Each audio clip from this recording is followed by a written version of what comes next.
Hello, everybody. My name is Logan Harland. I am a mental health CCPA certified counselor here in Saskatoon. I live on an acreage just outside of Saskatoon with my beautiful wife TJ and my amazing 8-month-old son Hutton. And I grew up on a cattle farm, played hockey, played the Blades, and went to school, got my undergrad in psychology, and then my master's in counseling. And now I met Cole, and we're best friends. Besties. We are. We text good night every night. Yes, yeah. I don't remember that.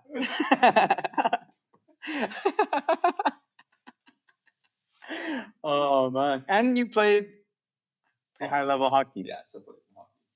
Yeah, that was a big part. Yeah, it's funny how I like skip over that part of my life. Now, like I don't know, I've always I have such a love-hate relationship with hockey.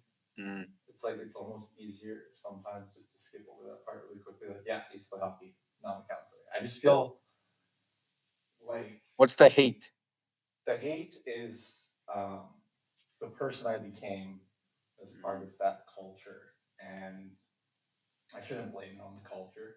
I think everyone has their own individual, take on where they end up, and for me, I didn't learn the proper ways to deal with stress and pressure at such a high level, and I looked up to the wrong people, and it dealt with pressure in a really negative way. So for me, that was the hate.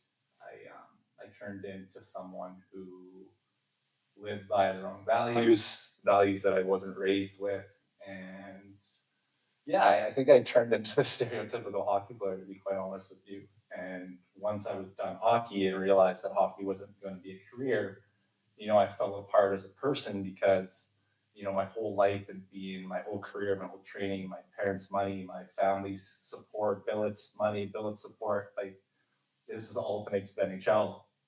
And for me, I felt like I let down, not only those people, but also myself, because for me, I had such really irrational and large goals for myself as a young kid to make to the NHL. And, I showed promise in my small town, and everyone knew me as the hockey player. So I put a lot of internal pressure on myself, even more so than I was getting externally.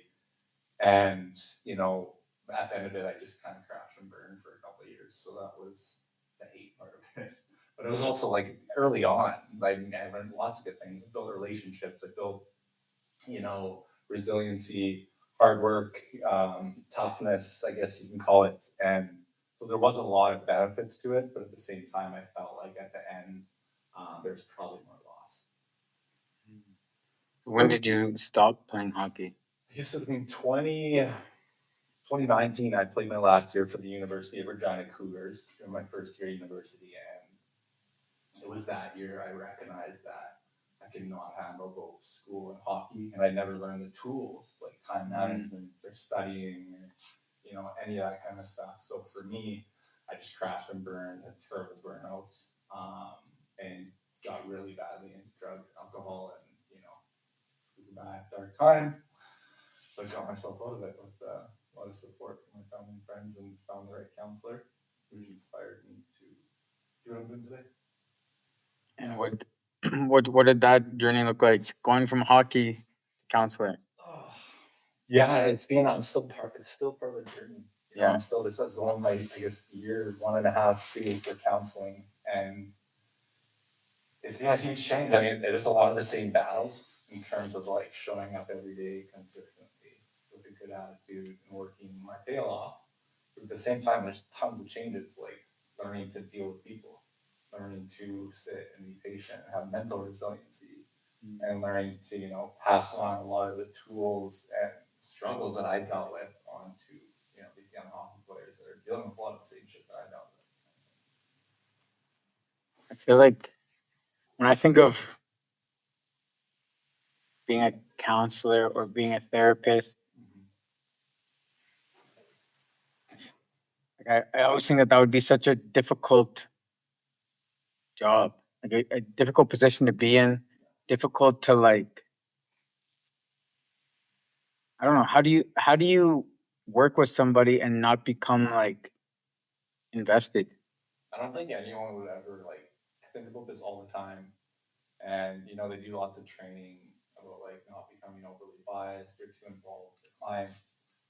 But you're in this field because you care for others. You're in this field because you have empathy and you want to help others with struggles. So I think any therapist or counselor would be lying to you if they said it doesn't impact them some days. It just, the hope is each one of us therapists are doing and using the tools that we're sharing to look after ourselves too. Because burnout is talked about all the time in these programs for counseling and therapy, and becoming too emotionally invested, like you said, in these individuals. But I guess for me personally, I think everyone else's purpose is different, but I get the reward of it, of helping and seeing the change on these individuals' faces from the start of that appointment to the end, or for long term, longitudinally, over a year or two, to get to see the changes from these individuals and get to hear from those around them and their community on their hockey teams, from their moms and dads and sisters. Like, I feel like I'm not only impacting this one kid's life, but also like every other person this kid interacts with. Very And good. I'm hoping that's passed on to the next generation. And I'm not saying that I feel like there's this idea that therapists are gods in terms of mental health and self care. That couldn't be further from the truth. Like my dad and I always talk about how mechanics oftentimes internally their vehicles are often struggling the most. Yet all the vehicles they're fixing are in great shape. Or maybe you as a coach, maybe you're coaching all these skills, but not always including those skills in your own training. So I think it's really important that clinicians and therapists alike, and keep in mind I'm still new to this, stay on top of their self care. Stay on top of their own therapy. That's the way for them to take care of themselves. Staying active, sleeping, holistic care, all these things that's so important. Like for me, I'm learning about other things like breathing, Reiki, and trying different practitioners, trying different things that might be helpful for me outside of something like counseling. Right. That's a good point because I feel like it is like me myself. I feel like I'm very aware of other people, but not very aware of myself. Or like stretching. Let's talk about boxing. Let's do it. Like stretching, Yeah. so important. How often I stretch? Almost never. It's wild. It's wild. So it's just like I would never tell somebody not to stretch. I tell everyone to stretch, warm up, make sure we're me. I'm gonna get right in there, and it's just like, yeah. So it's a good point because it's not like I don't understand stretching is important.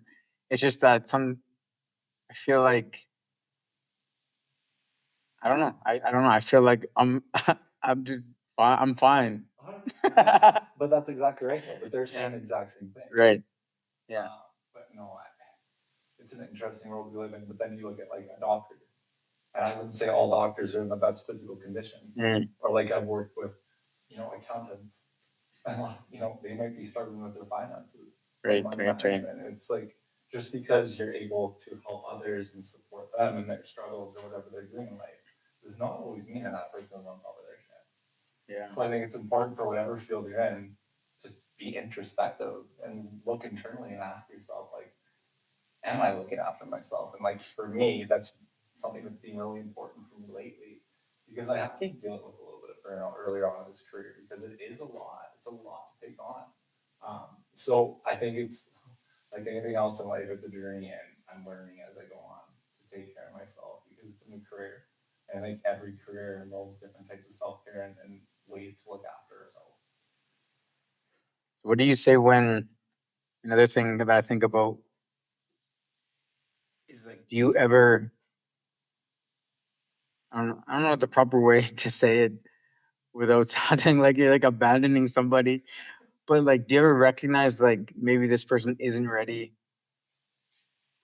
for counseling or therapy, or like Sure. this is like maybe not beneficial right now? Yeah. All the time. I'm not gonna lie to you. Like I've had to have. I mean, I don't work with a ton of clients yet, but I've had to talk to a couple parents and ask them like, what's the intention of this therapy? Like, is it the youth's choice? Do they want to come talk to me, or is this mom and dad's decision?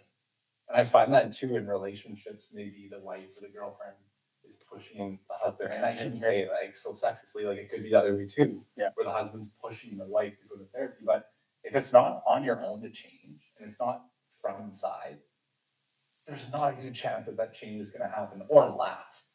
So, like, for sure, I've had to have those discussions, and therapy is not cheap, especially if it's not covered. So, absolutely, I want to make sure that they're getting the most of that time. And if they're not getting the most out of me, I tell this to clients all the time. It's like dating. You should try and find something that fits. Like, try different therapists, try different types of therapy. Like, Emily, we talked about this earlier. Like, the world, society is not universal. Every one of us is so diverse and so individual, like from the inside out. So it's really important that we provide diverse and individual types of coping and therapies for people. Like for you, it might be breathing. It might be literally going for a walk or hitting the shit of a bag. For me, it might be smash therapy, talk therapy. Right. You know, Reiki. There's so many types of things that we should be exploring as individuals, because this is really like the time for mental health. There's so many things starting. There's so many different avenues we can try out and explore. So I think it's important that each one of us try that. And it's coming from a therapist. Like, try it out and then try something else out. See what fits for you. Yeah. And it's interesting because when you see people argue about it. Like, this works and this doesn't, and this isn't the way and this is the way, and people are fighting, and it's like they can probably both be the way. Right. You know? It's like not one boxing style works. It's like some people fight with their hands down. And I would tell everyone not to fight with their hands down. But this guy is 30-0 with his hands down. You know? And it's like anything can work for anyone, and it's so individual. So it's odd that people find something that works, then they have to discredit everything else. It's that division, like you see it in politics. You see it like the left wing and the right wing. There's never like, oh, I can understand that point. It's always like right, wrong, black, white. It's never like, and I find that in society more than ever. It's looking over at the other person's yard, comparing, and like we talked about this earlier, and like I'd love to talk about it with you. It's like our education system. For me, growing up, I think that's where a lot of my struggles started, was that pressure and comparing. My mom was a teacher. She was a principal. And she valued education so much. Like, if I didn't have over 90% of my classes, I would get hockey taken away, which was my everything, right? And when I came home from work, I'd be compared to my cousins or friends. So I grew up with understanding that my value is comparison to others. And I see so many young clients come through my door already feeling stupid. Like, they've labeled themselves as stupid, not because someone else is calling them dumb or stupid, but because they're getting 50s or 60s. They're not passing classes. Right. Just because they can't memorize what these teachers are saying and spit it back on paper, which I find hilarious, because what is that actually testing for? Knowledge? No. It's testing for your short-term memory. Yeah. Like, that's so silly. Like, I go to a lot of my problems, I go to my dad and my brother. My dad and my brother just got through high school. They're farmers. They work in the cattle farm. I go to guys in the men's group that they don't have counseling training. They have life experience though. And I think the education system is lacking a way to measure or test for real life knowledge. Yeah. Because I grew up with a ton of farmers. They couldn't read you one textbook. But they'd rebuild your transmission in 2 days. Yeah. You tell me what's smart. I don't know. But it's like I have these young kids coming through my office, and they feel like their only value is sports or their strength or their brawn. So they have this, there's already this, this masculinity that's not super healthy. And they're thinking to themselves, well, I'm done. I'm just going to go and do this because that's all I can do. Just because they weren't getting 90s or even 60s on their 80s. Right. They're testing for the wrong stuff. Yeah. In my opinion. Yeah. I think education is super important. But I don't think this one certain style of education dominates every other style of education. Like, even when you look at an athlete, like, imagine if an athlete was told, "Hey, we're gonna go into a school for 4 years. We're gonna learn about basketball, and then we're gonna throw you on the court." Doesn't even make any sense. It's like you have to be hands on. You have to be hands on. Trades is hands on. It's like there's other ways to learn. There's other ways to do it. There's other ways in that one way. It's just, but it's tough too now because there's so much money involved now. Yeah. So that changes everything. Everything's so expensive. Like everything. Like you just cannot get by on like growing up in my family, like you could have like a single parent salary and like get by comfortably. Now it's like everyone's working and then you have no time to raise a child. So you pay for daycare that you can't afford because everything's so expensive. Like, I don't know, man. It's an interesting society we live in today. It's interesting. I have no idea what to do. It's funny because lots of my boxers, they come in and they talk about politics. Yeah. And I'm just like, I have no idea. I have no idea. I feel like it's almost better like that though. Yeah. Not to know. I feel like everyone seems like they need a solution nowadays. Like don't you find that though? Like there needs to be an answer for everything nowadays. Mm-hmm. Why can't you just be like, okay, this is me with politics specifically. I don't mind capitalism. I don't mind socialism. Right. I feel like extreme capitalism sucks and extreme socialism sucks. You know, I feel like they could work together, like we kind of are. You know, we have social programs with a capitalist like base, and I'm like, if we went all capitalism, I would adjust and figure it out. If we went all socialism, I would adjust and figure it out. You know, like I'm a competent human. Coal for progress. Yeah, right. I just feel like I could be fine in both. Or I get what you're saying. Yeah, like I don't. Everything is made to be such a big deal. Yeah, and I think most people are coming from good. If they truly want to make the economy better. But everyone else is like they're evil. They're a lot of hate. A lot of hate. And we should just like focus on what we can agree on, and then go from there instead of focusing on what we disagree on and then getting nothing done. 100%. Yeah, strange. But I also find like I feel like naturally humans automatically think negative. Yeah. You grasp onto the negative. Like myself, and a lot of individuals I work with, like when we're recapping our life or speaking to ourselves, lots of times it's gravitating towards the negative. And it takes a lot of work to put ourselves in that positive mindset and cycle where it's like we can perceive things in like a positive light and find solutions or ways to collaborate. But it seems like it's easier, or just the way many of our brains have been trained over time to pick out the negative things. For instance, I'll have a client that gets 100 positive Instagram comments on their picture and one negative. So there's 99% that's talking beautifully about the fella. Right. What do you think they're like fixated on? It's a negative comment. And I find that so fascinating how like many times that seems to be what happens, and I find it for myself too. It's paying attention to who's there, the positives, and not fixating and creating our whole well-being around that negative. And I find that society is kind of like that right now. So you said that's something that happens with you. So how do you battle that? Okay. So negative self-talk is interesting. For me, I really like to analyze the initial thought, like how I'm speaking to myself. For instance, I'll give you a good example. Like I'm golfing, okay, and I chip it into the sand way away from the green. So initially, I could say to myself, "Holy shit, you are the worst golfer in the entire world," which is normally what I would say to myself, right? So the emotion that's attached to that thought is probably sadness, maybe some anger. So how do those emotions impact my next shot? Well, I'm probably going to shoot shit that next shot because I'm in that negative emotions, that anger, right? But what if after I made that bad shot into the sand, I somehow physically pinched myself and said, okay, my initial thought was, I'm really shitty at golf. But what if I transform that thought in a positive way? You know, I'm going to have a good shot next time. This doesn't mean I'm a shitty player. This is how I'm going to learn from that experience.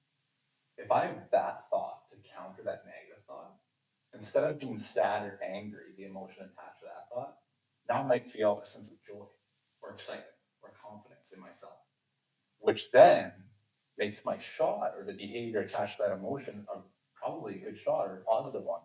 So for me, it's physically in my head creating a chart that says action, first thought, emotion, and behavior. And then I transform the initial thought in my head. And then with time, it becomes more subconscious, right? Right. And you can do that through journaling. Another thing a lot of people do if they struggle with negative self-talk is like gratitude journaling. Right. What do you love about yourself? And I know it sounds so cliche, but like seriously, every night, if you make it a habit, just like a lot of guys in the gym make it a habit to work out every day, it just becomes second nature. If you make it second nature every evening to look past your entire day and ask myself, what am I proud of from today? That's in my control. Not externally, not anyone else, but myself. What am I proud of? What did I do well today? What strengths did I use? If you're able to sit with those strengths every single night, you're much likely subconsciously to grasp onto a positive thought about yourself.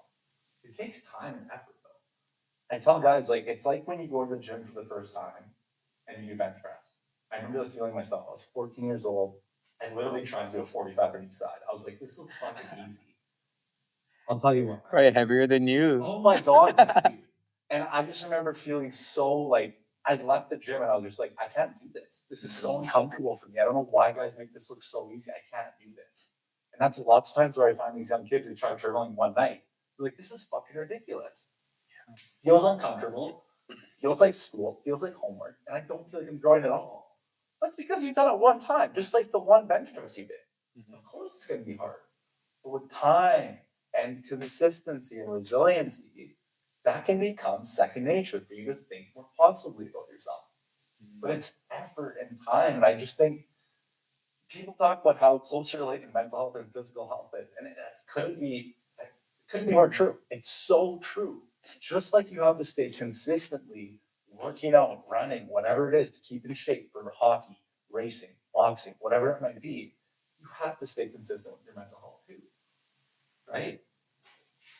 Yeah, that's super interesting because I can feel that. Yeah. Because when I journal or if I try and meditate, I'm just like, what am I doing? 100%. Why am I doing this? Yeah. So, Well, you should see the faces of some of these kids when I ask them to like journal.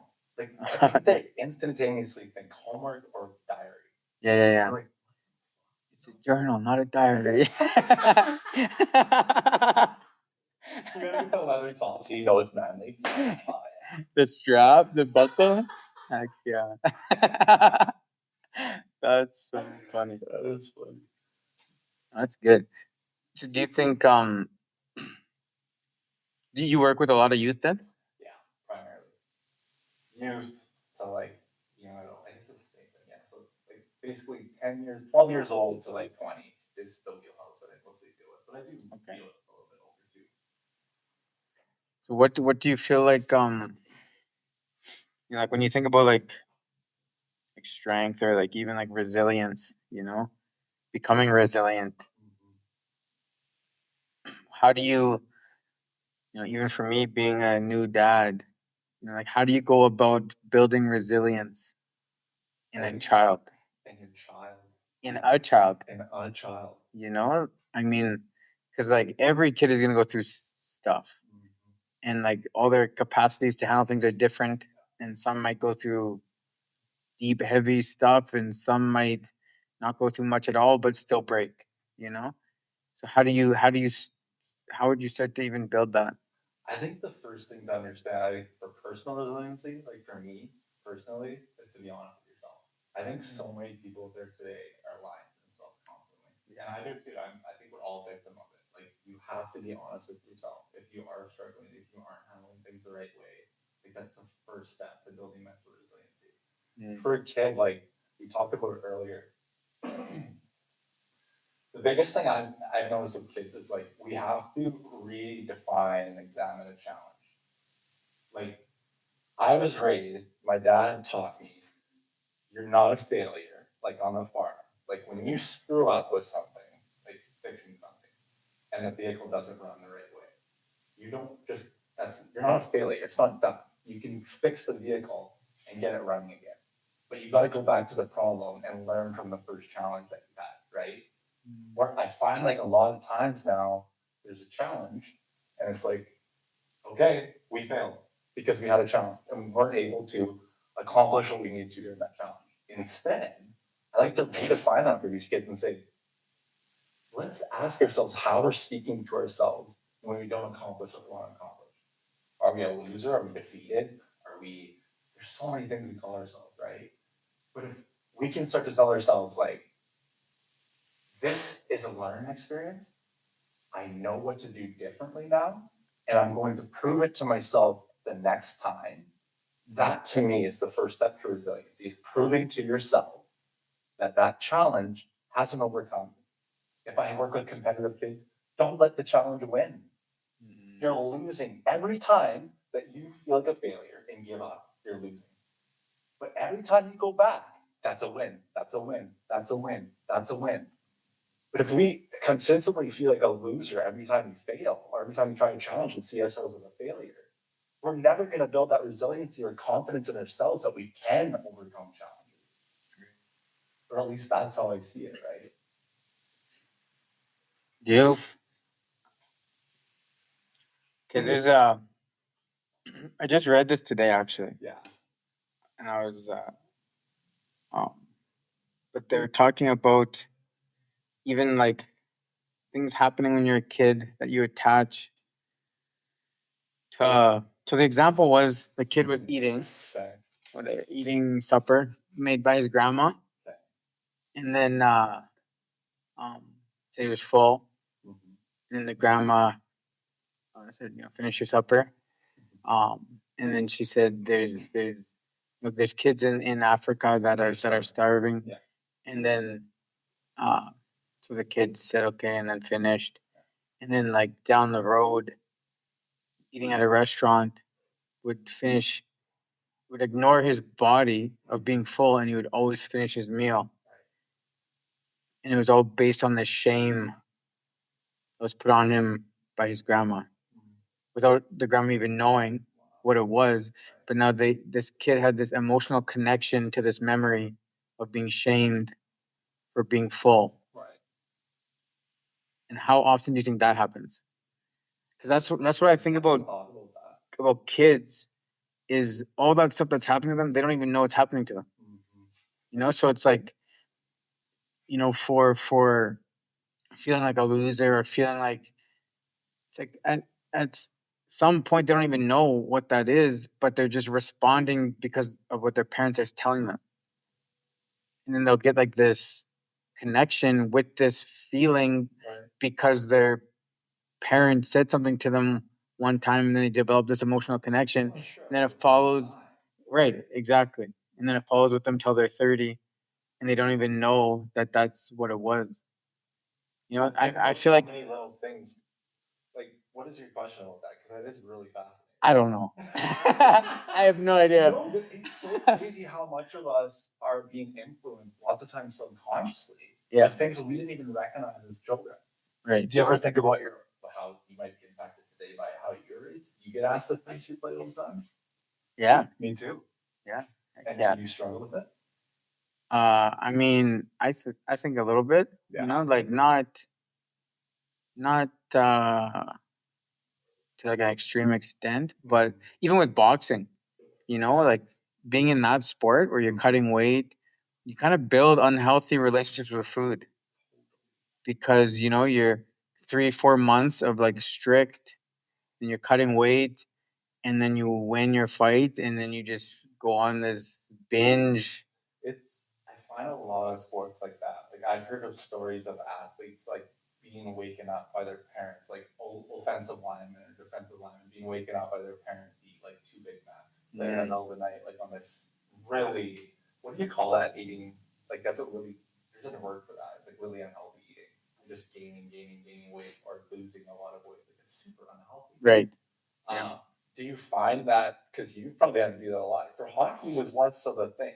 Like, they never looked that closely at your weight, I right? think mostly combat sports, right? So, tell me how that impacts you mentally. How has it impacted you? I mean,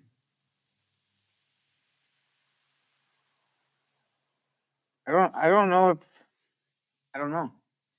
It definitely has. Well, what's your relationship like with food today? Uh I think my relationship with food has changed since understanding what's in food, to be honest. Help me understand. What do you mean? Like What's in food? well, I don't really eat too much like pastas Yeah. and breads and stuff like that because I feel like there's stuff in there that I don't know what's in there. That is like killing your inside. Yeah, I like think I that's feel like it's more sugar than it is bread, and like just learning. There's a high level jujitsu guy. okay. He eats one meal a day, One meal a day. and he eats pizza and pasta every day, One meal of pizza and pasta every day. and he gets all his ingredients from Italy, Holy, actually, I might have just heard this story. and he's fine. He does. He said he doesn't get tired. He doesn't get heavy. He doesn't feel. And I hear that about European pasta and bread. That you don't get heavy. You don't get like groggy. You don't feel like you need a nap. You don't feel. It doesn't weigh you down. It's not full of sugar. So like the food here makes me nervous a little bit. Like I have an app on my phone, even for mostly for Royce. Yeah. That like I'll scan it to see if there's weird extras in there, like That's that really smart. like that red dye and Yeah, stuff like it's just that. So insane. yeah, Isn't that like cancer causing or something? I don't even know. It just freaks me out. Well, I So find that interesting because my grandpa and my grandma, they're like close to 9 years old, and they're like incredible shape. Like they're farmers, they're outside all day, and they only eat from like their garden and their Yeah. beef on the farm, and like they just stayed so youthful. Not just how they look, but like how they're moving, and it might be from their exercise and all types of other factors, but. I think there's a lot to be said about like a really clean and natural diet. Like my wife and I, we've started since living outside the city. We grow all our own potatoes, like all our own veggies, and like That's the awesome. taste is. Yeah. Of course, it doesn't look on the outside. The pepper is not going to look like the pepper in IG or not IG, so easy, but it tastes so different. And I've seen comparisons between like a natural fruit before like humans got a hold of it or westernized cultures have got a hold of it. There's no way Yeah. those peppers and strawberries and bananas and apples should be looking that clean, that red, that shiny. There's no way. It was shipped here. There's no way it should be looking like that. I agree. So yeah, It's freaky. Yeah. Like honestly, Just don't think about I eat. This is my diet most of the time. Like I'd say like 70% of the time, it. Mhm. I just eat meat and eggs, Good for you. and I eat fruit. Yes. Uh, What do you like for fruit? like berries. I love Yeah. berries. Mhm. Blueberries, blackberries, raspberries, strawberries. I like apples too. You Uh, like crab apples? I don't know. I don't remember the last time I had a crab apple. They're sour. Yeah. Uh, so like now that's like pasta's my favorite, You like pasta? and I almost never eat pasta. But when I'm gonna have like a big good cheat meal, I'll have pasta. Pasta? And What kind of sauce on it? well, like there's a jambalaya at Boston Pizza. Yes. It's one of my favorite pastas I've ever eaten in my entire life. If you brought one right now, I would eat it. I remember that. Next time I'm on in for a podcast, I'll bring some. It's so good. Yeah. I've had the BPs for a long time. For a long time. Last time I went, I did that burger challenge. How much did you eat? What's the burger challenge? Like a 6 patty burger and a poutine. Did you eat it all? Yeah. Not one bit left. Crushed it. Fun, man. Fun, man. But okay, so okay, this is what we got off track. Yes. That's okay. This is what I think about now with being a dad Yeah. is like going back to like them not really knowing, but then internalizing things unknowingly. Mm-hmm. Is like that's how I feel about when I speak out loud. In front of Royce. Right.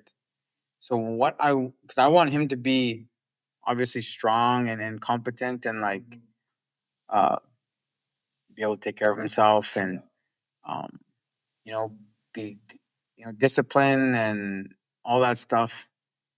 So like I feel like I have to do what I say I'm gonna do. because if I don't, like, I don't want to give him an excuse To not be accountable. or like for anything because he doesn't even know he doesn't have like it's like hey let's go do this and like he doesn't know that oh because you don't feel like it you don't have to Right. you know like until I give him that excuse. It's like oh you didn't want to get up and go work out in the morning because you were too tired. He doesn't even know that that's an option. Right. He's like okay dad just goes and works out in the morning. So that's No matter how he feels he goes up and gets and like if he does get that excuse I want it to be from somebody else. I don't want it to be from me. Well dad doesn't go and get his workout done in the morning and then boom he just makes that connection. Dad doesn't, so now I'm not going to. And he didn't even have that ammo to use until he got that from me. He's not getting that from me. That's really cool. Yeah. So I think about that often is like right now I'm building this guy's arsenal and I don't want to give him the wrong tools. Wow. You know? I love that metaphor. That inspires me. Yeah. So it makes you wonder like how much they're picking up yeah, from the get go. definitely. Even because even with the thing I can't stand, this is what I can't stand, is when people blame not being able to do things on their kids. I can't. I have kids. I can't do that. I have kids. And it's like, for one, you shouldn't say that. And for two, I hope you don't say that in front of your kids. I hope you're not saying you can't get your workout in because you had kids. That puts a sense of guilt on 100%. It's like, no, you can't get your workout in because you're lazy or because you suck at time management or you suck at there's other things, or like when somebody's late and they're like, oh, because of my kid, I'm like, that has nothing to do with your kid. I have a kid. I'm never late. Exactly. I'm literally the same thing. Right. And I'm not making that excuse. Yeah. So it's like, and then like I couldn't imagine me just saying, Royce, I'm not accomplishing the things in my life because of you, and I just keep saying that to him every day or every week, and then he's just like thinking, my dad's a failure because of me. But I think that probably happens. 100%. Well, it does. Because I have that conversation with people. I'm like, you should not say that out loud. And like, I might be wrong. No, I don't think so at all. That sounds beautiful. But imagine if I am not, you know?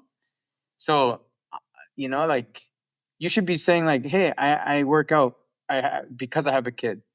Like, that's what you should be saying. Yeah. I have to find time to work out because I have a kid. I have to find time to do this because I have a kid. No, I can't because I have a kid. That's like, But I think that applies to much more than just a kid. I think so too. I think that, and we've talked like in our ministry, we talked about accountability and blaming. It's Yeah. usually like the opposite of being accountable. Yeah. People like blaming, and it does nothing. Even if you are a victim, like there is things, you get hit by a car, you get robbed, you get beat up, you like that doesn't make you a person who has to live in victimhood. That's right. You don't have to stay there. It's like that happened. Now let's go. That was 100%. Are we Yeah. compounding? Or are we finding this solution? Yeah. What did we learn from that? Are we a failure? Or is it a challenge that we've overcome through mental resiliency? But I think it's when you brought up like blaming and accountability, like it's something that I'm trying to use more in my life. It's like I feel when you're in a relationship, whatever it is, instead of blaming, when we're feeling something and maybe it's involving someone else, I feel this way because of this. Instead of you make me feel this way when you do this, I feel this way when this happens. And I just think even the smallest things, like how we communicate with our loved ones, can have a huge impact on whether or not we're feeling a sense of blame or not. And like you said, I don't think our parents or these individuals, many of the time, they're raising their children to feel a sense of like guilt or blame. Lots of times, like you said, it's happening subconsciously. It's happening without us even realizing it. I think that's why these conversations are so important. Yeah. So we can sit down and ask ourselves and literally introspectively ask ourselves, how are we impacting our children? How is this going to impact the next generation? How are we impacted? And are we going to see it as a failure? Or are we going to learn from it? Right? Mm-hmm. And I think you're the perfect example. That's what you're doing. I hope I'm doing the same thing. Is taking the good and what is benefiting us, maybe like our mental resilience and the hard work that was passed on to us by our parents, but also modifying how we're training up children, how we're communicating, so they don't grow up with any challenges. Well, challenges are inevitable, but too many or too many to handle. Yeah. Give them the right tools, so it doesn't seem So so hard. arsenal, man, I love that. Yeah. Because life's gonna be challenging, no matter what. That's good though. Like that's interesting. Even just rewording things, because even how you said that, like, puts the accountability on yourself. 100%. Because that's how I feel about relationships a lot of the time. Is it's not up to your partner to change. It's up to you to either, you know, grow, build your capacity, or set boundaries and choose better by the boundaries you have. It's not like you can set boundaries, start dating somebody who walks all over your boundaries, and then expect them to change. It's like they did that from the beginning. That was kind of your choice. Right. And like, who are you to be like, you need to change everything about you? It comes back to like, it's always comparing. It's like, it's always black and white, like politics, like you said. It's like right and wrong. That side's wrong, our side's right. It's never like compromising or finding a happy medium or what's working for them that's not working for us. Why don't we implement that? Like, it's always like us and them. When it's like, when we work together, we could probably take on a lot larger challenges and end up in a much better place. But we choose this comparing, I'm better than you, dick swinging contest. Excuse my language. It's uncomfortable. Oh my god! I just find it everywhere. Like, it's in the mental health scene. It's in like even the most safeguarded quote unquote communities. There's so much comparison. There's so much I'm better than you, you're better than me. What are you doing? What am I doing?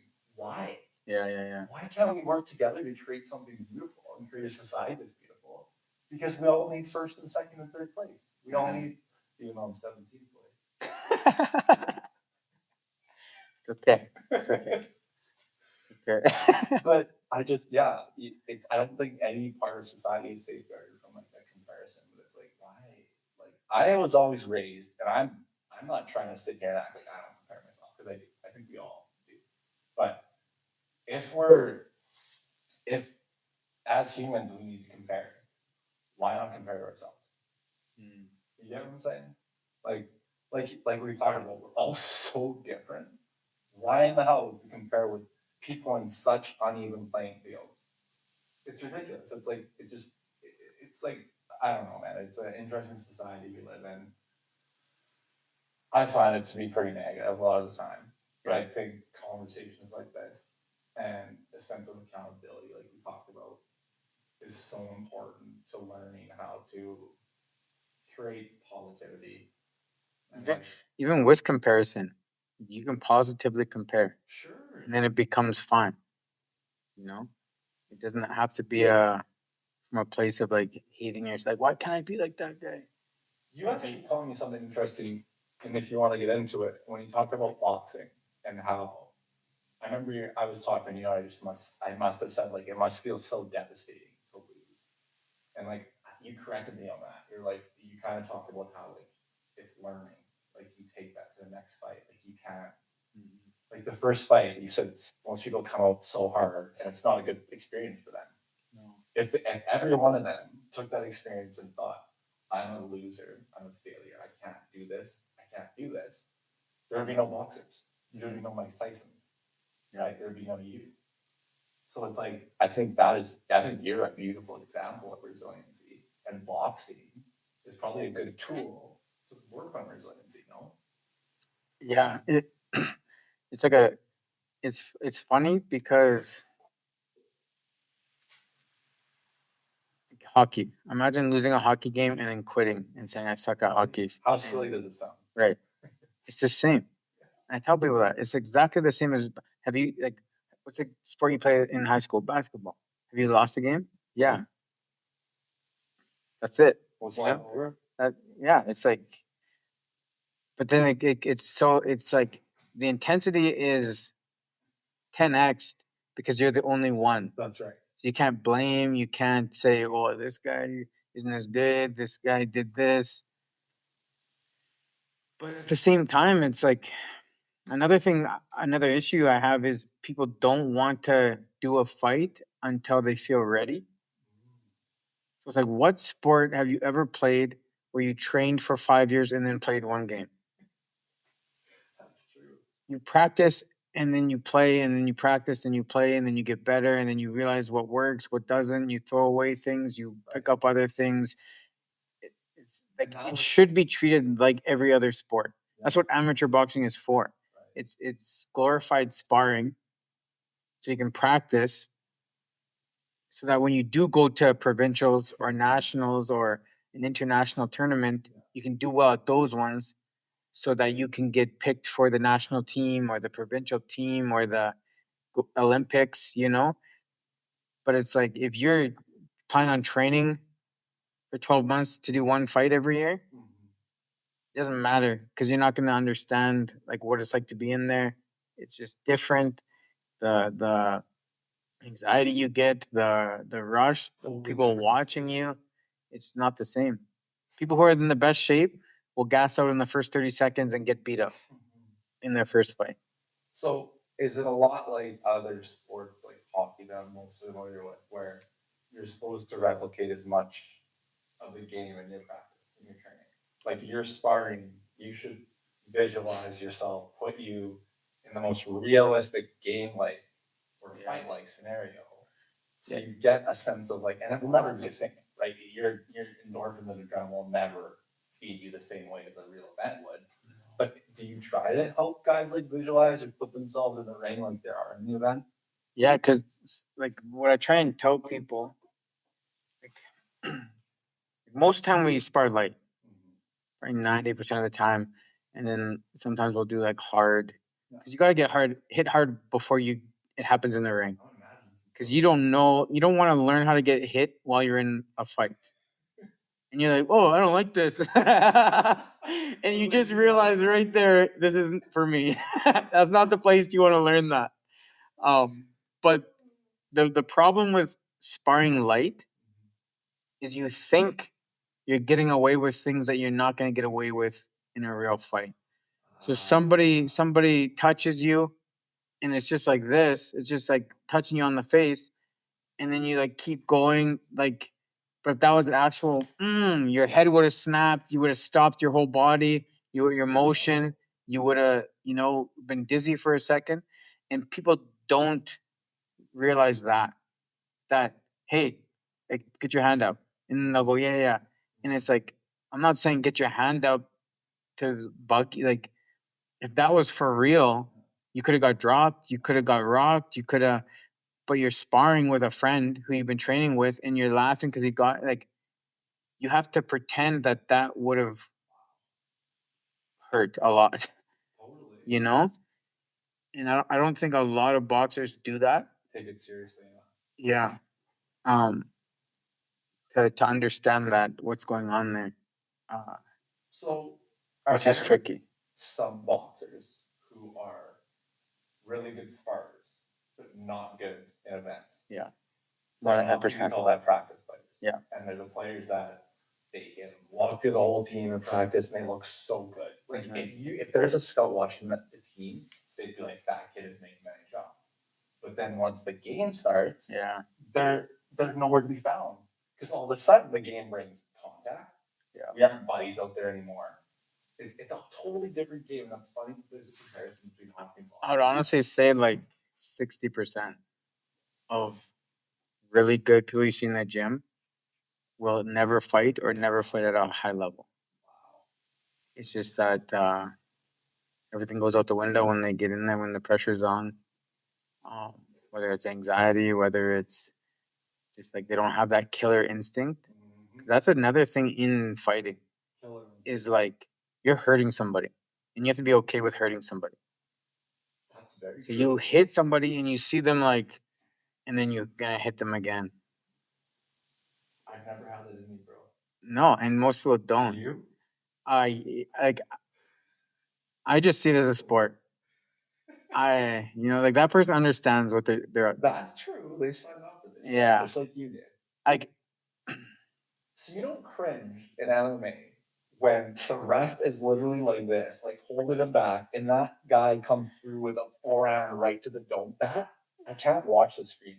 That makes me physically uncomfortable. I find that disgusting. So you like that? I wouldn't say I like it. I like the. You're already knocked out.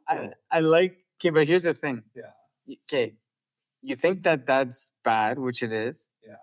But then it's done. Life, yeah. Life is done after that. Okay, but here's the thing though, in boxing, you get rocked, you get dropped, you get back up, you get a 10 count, and then you fight for 10 more rounds. True. And you take 200 more punches to the head when you could have just took 2 more and you're done. So there's a lot of death in boxing. There's a lot. More than MMA. Yeah, there's almost none in MMA. There is a couple now, but almost none. Boxing every year. Because it's just head, head, head. And they throw more, they get hit more. Yeah. Like MMA, how many fights get taken down, there's not one punch thrown, and you just get choked out, armbarred, you take no head damage. The guys in MMA who are struggling now are like the Chuck Liddells who just stood and went toe to toe for every fight, Those guys are the ones who. Technical now. Yeah, it's more technical. Boxing is like it's a 36-minute fight. And how many times are you getting punched in the head? And that's why boxers struggle way more when they're done as well. No kidding. Yeah, and that's why like Floyd Mayweather gets so much praise because he never got hit. He's retired. He can talk. Like he's fine. Tyson's a little. Right. Well, most. It's. Well, that makes me think so much. I've heard stories about rugby and football, and you'd assume rugby players without the helmets or the shoulder pads, they'd have more injuries. But they actually have way less injuries compared to football. So I wonder, like with boxing, because boxing there's more padding you got, right? Yeah. So I wonder if people are less likely to safeguard their heads when they're padding. Therefore, they put themselves. I don't know. Even well, it's a 100% true. Like when I box or if I do MMA, my whole style changes because when I'm boxing, I'll stand and I'll just take so I can give back. Yeah. Because I know I'll be fine. When I do MMA with those little gloves, I'm like looking for head movement. My head movement all of a sudden is good. I'm like, I'm not gonna take anything because so in MMA they don't throw as much either. It's more like everything's higher risk of getting knocked out. So MMA they don't throw as much. They're kind of waiting. It's more. And then with boxing, it's just like they're going right away. It's hundreds of punches around. I never recognized that until now. Yeah. So much like who I love, dude, Israel Adesanya. Oh yeah. He's dangerous. He's the man. The way he moves. Yeah. Body, bro. Yeah. Like, he's like an anime character, bro. For real. He excites me, man. Yeah. The way he moves around, like, could you imagine like lipping off at the wrong place and Israel walks up? Like, oh my god. No, thank you. That's the tough part now is you don't know who trains. Like a bar fight, you're gonna get drunk and fight. You might fight a guy who's 13 fights in to his career. Yeah, sneaky, man. Sneaky. Honestly, dude, and you have a great build, but I would never guess. Like, I saw you swing. I would have never guessed that. Especially getting to know your personality. Yeah. That's the scary part, is I'm getting to know, like, killers, and they never look the way you think they're gonna look. Yeah. They're just blend in. And, like, I'm not... Like, there's a lot of ego in the gym. Yeah. Like, people You try... find that in your gym? Yeah, every gym. Every single gym has that. It's like an ego-driven sport. And I just, like... I am not like that. I don't. That confuses me. So how do you deal with ego as being a very non-egotistic person? Well, like it helps that I'm a really good boxer, so it doesn't matter what your ego's like. we gotta put these gloves on and spar each other. And like that's why I wear pink gloves. I spar with pink gloves on, beat up these ego guys with pink gloves. I laugh. Like it's just fun, you know. Um, and like at the like most people who have big egos don't stay. They just can't handle getting beat up. But then there is people who stick it out and they become decent fighters, and they still have an ego, and they want to bully the new guys. That makes them feel good, and just just like school, just like everything. Oh yeah, definitely, because it's embarrassing. Like, you gotta go home now and tell your friend how would sparring go. Like you gotta lie every time. Beat him up, or like you gotta lie and say that you uh, beat up six guys. Like that's hard. Like, there's just like no getting around it. Right. Every and I said this in another podcast. Every single person who has become a good boxer or a kickboxer has been beat up by a child, by like a 14-year-old who's been training since he was 5. And you're like, I just got beat up by a kid. Now I have to go home to my wife and be like, yeah, I just got my ass kicked by a 14-year-old. you know, and that's how it goes. So you can't have ego unless you're really good at it. You can't hide. No hiding when you're standing. Especially once you get in the ring, in a crowd of 1, 2, 300 people. It's like that's scary. Yeah, that'd be so nerve wracking. I mean, it is. It isn't if you can, like you were saying about the positive negative. Yeah, sure. Switch that because for me, I don't care. So like going into a real fight in front of 300 people, you don't give a shit. No, not especially not. Like I haven't done pro yet. Yeah. I'm going to. Like that might change things, but amateur, no, because amateur doesn't matter. And it's like, Does anything matter though? well, here's the thing: is like if you're a pro fighter and you lose, that might be $100,000 off your next fight, $50,000 off your next fight, $20,000 off. All of a sudden, you're not worth what you were worth last fight. You're 15-0, and all of a sudden you're 15-1. Now you're 15-2. Now it's like now you're going from making 10, 20 grand a fight to 4 or 5, and you have 3 kids at home, and then it matters. That I can understand, where you're like, okay, I'm fighting for my future. But amateur, that's like rec hockey. Yeah, that's not what it is. At most levels of amateur, it is. Really? High levels of amateur, it isn't. No. You know the one that me and Nate came to? Yeah, that guy that I fought is the number one boxer in Canada. He just went to an international tournament and fought the best guy from Dominican, the best guy from Australia. That guy is going to the Olympics. That guy's training for the Olympics. You're gonna get to say that you fought him. Yeah. And I'm gonna get to say I got to watch him fight. But there's very few people that, like most people who do amateur, do less than 10 fights. They just want to try it out. They do it like, it's not like they're even in Saskatchewan. It's for yourself. Yeah. What it is, right? Right. It's to prove something to yourself. Or just to get better at a sport that, like, which is for yourself. Right. So yeah, it's just a lot of it, like you're in some basement dungy gym. There's like 20 people in there. Nobody is ever gonna see this. It's like you're practicing to get better. So like for me, I understand that. Yeah. For a 20-year-old kid, he does not understand that. He has to go to his friends or at his job or whatever and tell his friends he just lost a fight. He's got, oh, you got your ass kicked. I was like, no one gets their ass kicked in amateur boxing. Some people do. Some people absolutely do. But for the most part, it's like points. Okay, he out pointed you. Right. Yeah. So you're not actually getting usually laid out. No, that happens so rarely. Right. Yeah. You gotta keep in mind the other person is just as nervous as you are. Definitely. It's an even playing field. It's not like you're going against some guy like yourself who probably doesn't have the same nerves. Yeah. And yeah, it's just I just don't see. And again, if I was 20, I started amateur boxing when I was like 30 or 31. No kidding. You know, like That's a I. long time. Well, that's what I mean. Get you in the gym. We'll get you. I got it. But so for me, like I understand at 30, I'm not gonna make a run in pro boxing and become a like You're not. heck, heck No, I no. don't know boxing. You know?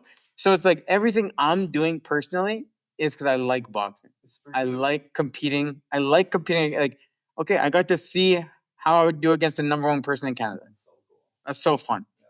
You know, I get. It's no different than doing a marathon. Well, yeah. Which you also do, you crazy guy. So Are you gonna climb Everest one day? no, heck no. That seems There's kind of dead people up there, true. frozen. Yeah. Who said, you know what I'm gonna do? Climb Mount Everest. Talk about resilience. Yeah. Okay, well we're coming to an hour and we're falling apart here. Yeah. Holy shit. Hour I'll have and to do this again. I've had a blast doing this. yeah. This See, is really told fun. you. Yeah, you're very natural at this. Yeah, easy, You made it just simple. very, yeah. Simple. Okay. There's one question I did want to ask you. Please ask me. How? Okay. How long have you been a counselor? I've been a counselor for a year and a half now. Year and a half. Yes. Okay. So pretty much half the time without a kid, half the time with a kid. Yes. So how has that changed since you've had a kid? Look at that question. I really appreciate the thought behind that. Okay. I love that question. Okay. Before my kid, I was very stressed with it, but I want you to keep in mind that I was in my practicum. So I was a student, wasn't getting paid any money, was doing the same job I'm doing now for free, and it was stressful for me. I had a lot of imposter syndrome. I'd never really done counseling before. It was kind of straight from this master's program to counseling real people, so it was stressful. So I only got like a good few months in before my kid came along, but I don't. I think it comes back to everything else in my life has become less significant. You know how you asked earlier about the emotional toll of taking a client's stress home and how hard that would be as a therapist, which is a beautifully said thing and so true. I found it easier to deal with the emotional toll of clients with a kid at home because that kid going, like, I know I'm going home to that kid after, to my kid, to my love, to my everything.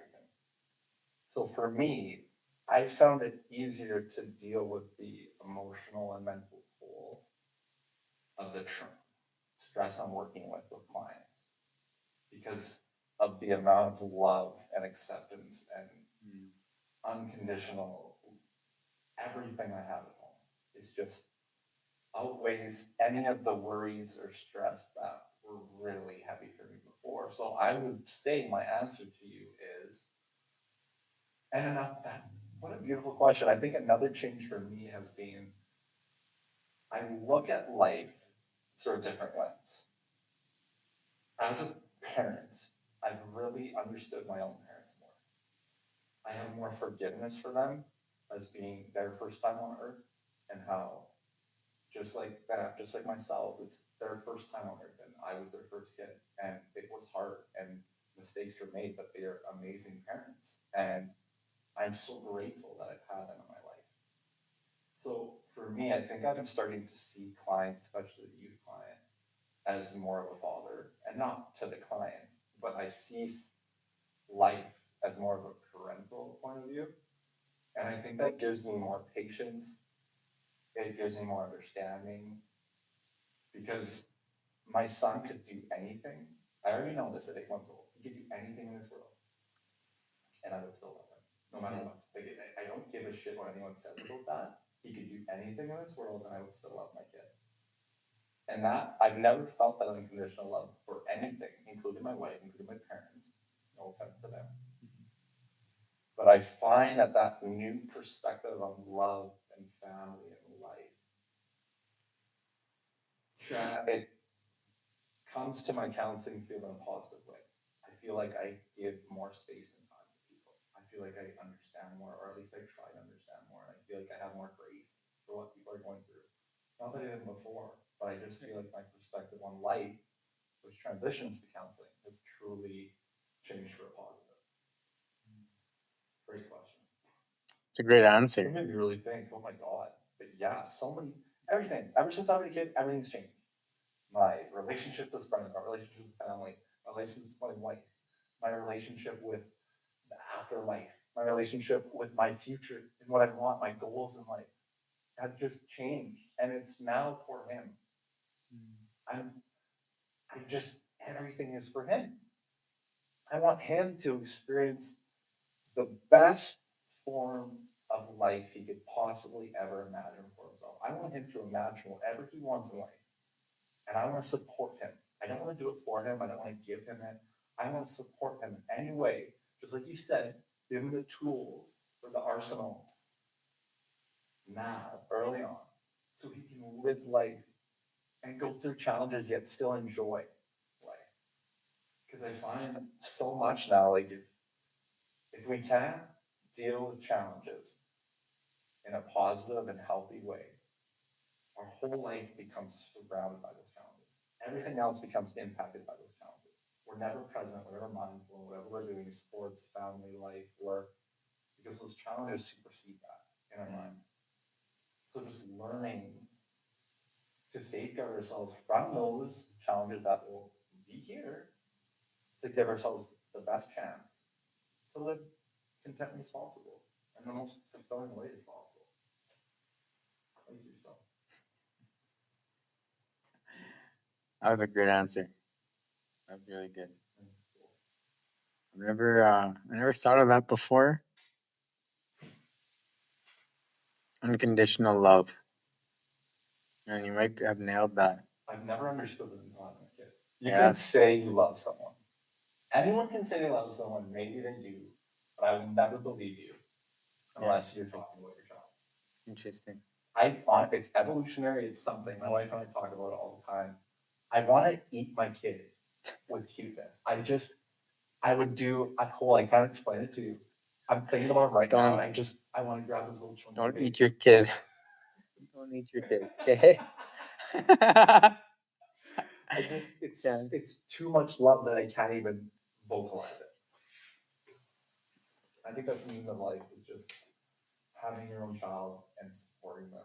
Like that to me, just living for someone else. Yes. Yeah. Yes. It's just different. Changes everything. Different. That's awesome. Well, we've ended at that. Thanks, Cole. Thanks for coming.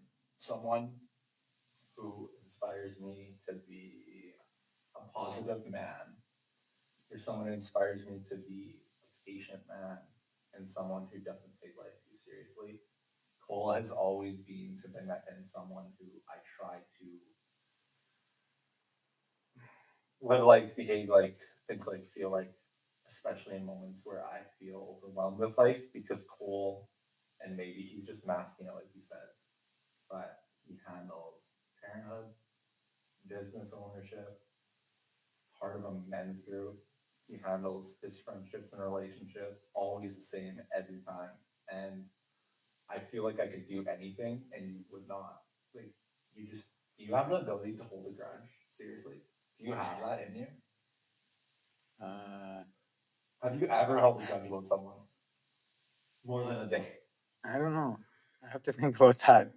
There has to be enough already. Like, you honestly probably like family. You know? Fair. It's funny, the people we love most are also the people that can really aggravate us the most. They know how to push your buttons. Yeah. But seriously, though, they do inspire. And it's more than just me. It's like every single man that comes across you in the men's group. Like, when you open your mouth, people listen. Like, you're gonna exemplify such a beautiful model of man to Royce. Like, that kid is the luckiest kid ever. And your wife, too. Like, you put effort forward, and I just want to let you know, thank you to every man that you pass in life, because each one of them has taken at least one thing from you and applying it to their own life and becoming better people because of it. So thank you. That's wild. I don't even know what to say to that. You don't have to say anything. That's another thing. It's like we always have our answers. What else? You could talk forever. I need to go home with my kid. No, thank you for saying that. Thank you for saying that. That's I feel like we haven't known each other for very long, but I feel like we've known each other forever. It's so weird. Yeah. I felt like that the Like, first concert you came to. It's so definitely. weird. Just like we became friends quickly. Yeah. Now it's just like it's comfortable. We just hang out, we talk, we mess around. Uh,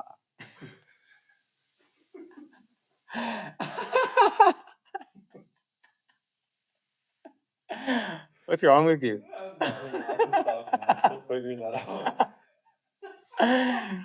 I'm glad you're in my life, and I'm glad you. It's cool to see you put so much work into men's mental health because honestly, until the group, I didn't even realize what was going on to that extent. You know. I don't think I really understood either. Yeah. I've learned so much. Me too. And I keep learning I learn a lot from you. You know, we are um we're the same in a lot of ways and different in a lot of ways. And the ways that we're different is awesome because I get to learn from you. I get to learn how to do that. I You feel know? like it's mutual, man. Yeah. That's exactly how I feel. We're like the perfect couple. Mm-hmm. Are we going to Vegas? Get me, I'll see you Monday. Okay. Yeah.